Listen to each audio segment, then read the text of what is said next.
Hi everyone, welcome back to my channel. This week I'm in my B6 planning with this NikkiPlusThree kit, Calm and Clear. It is giving me very strong like meadow vibes, cottage vibes, just very springy, but definitely like very calm colors, just like the kit name. It's in gold foil and it's kind of muted spring colors. I also got the deco sheet, which is super cute. And yeah, excited to take a spin in my B6. So first of all, I want to just give a quick note about the video coloring. Sometimes I've found as a brown creator that the camera, in an effort to kind of capture my hands or even my face better, will sometimes apply like a warmer tone to the camera when I'm filming, and I'm like, no, actually I've got my coloring in a great place, please don't do anything to the lighting. So sometimes the coloring is a little bit weird. I've tried to correct it, but yeah, hopefully it's not too noticeable.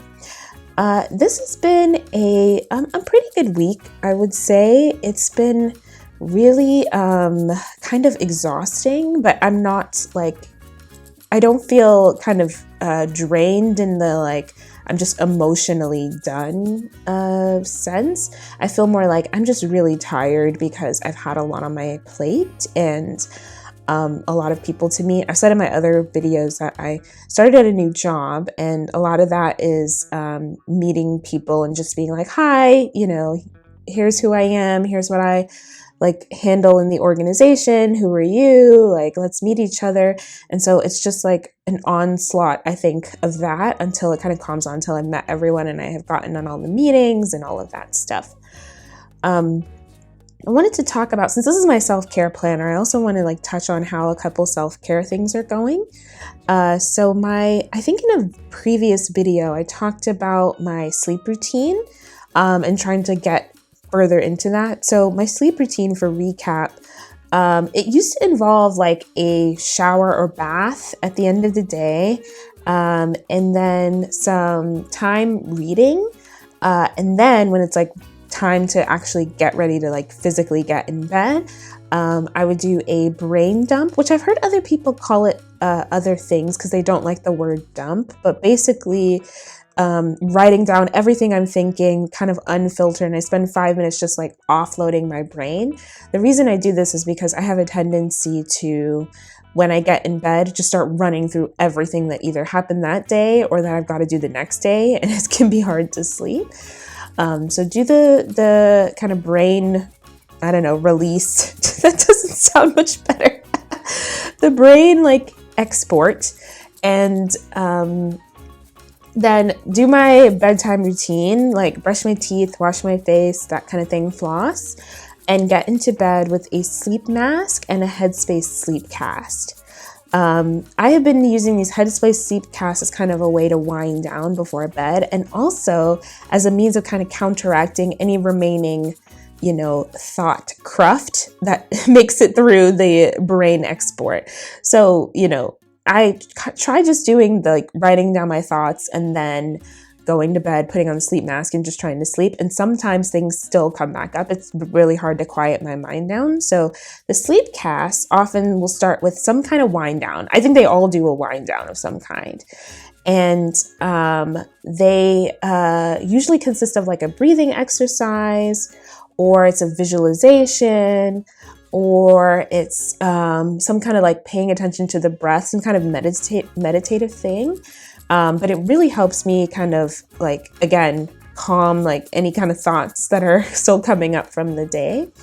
So these sleep casts, I've tried a few of them, and they're really, they're really interesting. I have a preference for kind of water-related stuff because I find that really soothing and relaxing. So beach stuff, stream, river stuff. So I try a couple of different types. One of my favorites is called Rain Day Antiques, and it's basically this person, not to spoil it, spoiler tags if you are going to try some Headspace podcasts and sleepcasts and don't want me to spoil it, skip ahead from these. So I am going to be spoiling a few, I guess. But you the guy's basically talking you through what it's like to walk into an antique shop when it's raining and coming in from the rain. And the person's voice is very soothing. And he's talking about the various antiques, you know, what it feels like to be in there. And the cool thing about Headspace Sleepcast is that you can turn up or down the voice or the ambiance. So if you want to hear more rain, because it's rain day antiques, it's raining in the background, you would turn up the ambiance. If you want to hear the narrator's voice more, you turn up the voice. Some of them are not as relaxing as I would have liked. So I'm getting, you know, we've done the visualization. I'm like, this is so zen. I've got my mask on. I tried one called The Botanical Building. It's narrated by the same guy who does the Rain Day Antiques. And so I'm laying there. He's talking about being basically inside of like an indoor greenhouse or something. And then all of a sudden I hear like, it's like wings flapping by. And I'm like, what was that? And suddenly I'm not as relaxed. But I think it's supposed to be just like a bird flapping by. But it just was so jarring for me. Later on in that one, again, you're being relaxed. He's talking about all the butterflies and things that are like flying around through there. And then suddenly you hear quack, quack, quack, like it's a duck. And I know the ducks are supposed to be in this scenario. I just wasn't expecting them to be so loud. So I'm like, what was that? So some of these I have to be like, okay, like I guess I find myself staying with the ones that I know. So like Beachcomber is one that's really great. Because sometimes they end up having these surprises that I'm like, what was that?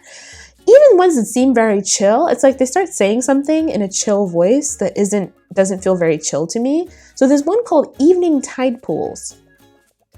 And you're basically walking around, it's kind of like the beach thing, but you're just looking in tide pools. You're chilling, you know, it's very relaxing. You're talking about the tide and the ocean and all this. And then suddenly she says, you reach down the tide pool, and an octopus curls itself around your hand. And I was like, what? That's not, I don't want this. So yeah, so what I've learned with this is pick a few, find them, the ones that you like, and just use them, you know, over and over again. So far, the bedtime routine has been going really well. There are some nights where I am just like too tired to have a sleep cast, so I kind of just put my eye mask on and just go straight to sleep, and that's fine, I think. So I kind of giving myself the freedom to vary my routine if I need to, but so far it's going all right. On the weekends, I sometimes like just don't get into the routine. I just go straight to bed and don't do, you know, the wind downs or anything. And I think I'm actually sleeping the same amount. I just think that my side of frame of mind and general like relaxation is better when I've done the sleep routine. So that means like when I wake up in the morning, I feel less like I've been dragged awake and more like it's a gentle kind of waking up. And then going to sleep at night, it's less like I kind of, again, get like just boom, fall asleep. It's like I'm like gently being eased into sleep. Unless, of course, again, I hear a random duck in the sleep cast. Although truly, what was I expecting? Botanical building. Anyway, another self-care thing I've been doing is shaving meetings off of my calendar. So I don't know if you all have seen this feature in Google Meet or Google Calendar rather, where it says like what your meeting average is for the week. And the last few weeks, my meeting average has been something like 16 hours. Now that doesn't actually reflect like the meetings that I'm doing, and that's a weekly average. That doesn't reflect like the meetings that I'm actually going to. It's more like, here's what's on your calendar and scheduled. Still though, it seems like a lot.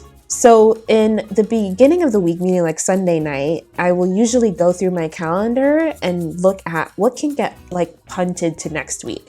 What's essential to do this week? What's not essential to do this week? And how can I have time for lunch? So I try to build in an hour for lunch every day. And so, yeah, so I kind of just like shave off meetings scheduled to next week. That means, of course, for me that my onboarding is going to take longer than I thought it was. But also I'm reminding myself that I have a ton of areas. Like I have a lot of scope, so getting onboarded to them is going to take a long time.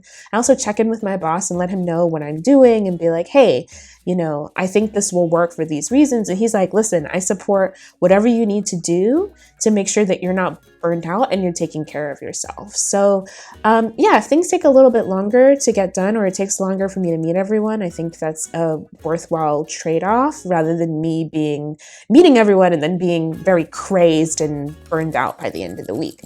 So those are two things that I'm trying right now. So far, they seem to have been fairly successful. But yeah, I'll continue to kind of monitor the situation and let you all know how that goes. So we're coming to the end of the spread. Hopefully you all liked my Headspace Sleepcast chat and enjoyed watching me plan. I love the way that this came out. If you have any questions about the stickers, of course, feel free to reach out to me either on Instagram or in the comments. And I hope everyone has a wonderful week. I'll see you next time. Bye.